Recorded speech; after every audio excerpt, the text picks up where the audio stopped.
broadcast live on state television Saturday, Iranian President Ahmadinejad declared that Tehran will soon unveil some very important and very major nuclear achievements.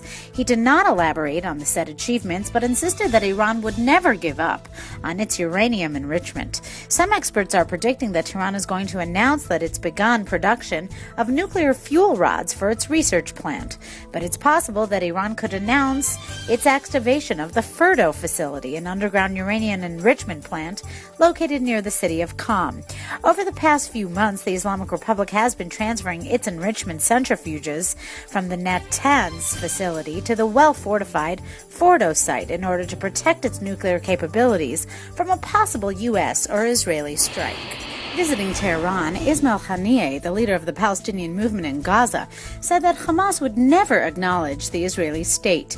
Iran reiterated its support for Palestinian resistance against Israel, saying that it would do everything to support the Palestinians. Haniyeh left on Monday for a tour of Iran and Gulf states, continuing a diplomatic drive to realign the Palestinian Islamic movement after a year of political change in the Arab world. Haniyeh's statement was made at a ceremony marking the 33rd anniversary of the 1979 Iranian Revolution. Argentina's President, Cristina Fernández de Kirchner, said that her country intends to spearhead the increased involvement of Latin American states in the Mideast peace process. Kirchner announced the decision over the weekend at the presidential palace in Buenos Aires, where she met an Israeli-Palestinian delegation of the Peace NGO Forum. The delegation asked Kirchner to assist in renewing Israeli-Palestinian talks in order to achieve a two-state solution based on 1967 lines.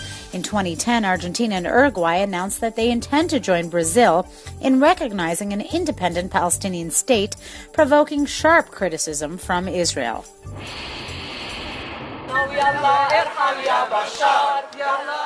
Dozens of activists held a candlelight vigil on Saturday night outside the Russian embassy in Tel Aviv to protest Moscow's defense of Syrian President Bashar Assad's regime.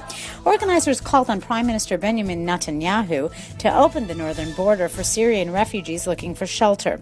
Organizers said the event was held to show support for the Syrian people who are being butchered by the Assad regime and to voice their protest against Russia and China, who last week vetoed a UN Security Council resolution that condemned Assad's crackdown. A new team is set to join the NASCAR racing league, AIR, American Israel Racing. The goal behind the new initiative is to promote awareness of Israel. The new team is planning on having their car adorned with an Israeli flag and will feature the American eagle and an olive branch as a symbol for peace. They'll participate in the Daytona 500 scheduled for the end of this month. The two people behind the venture are Christian Americans. They're cooperating with a veteran team that regularly has two cars in the prestigious races.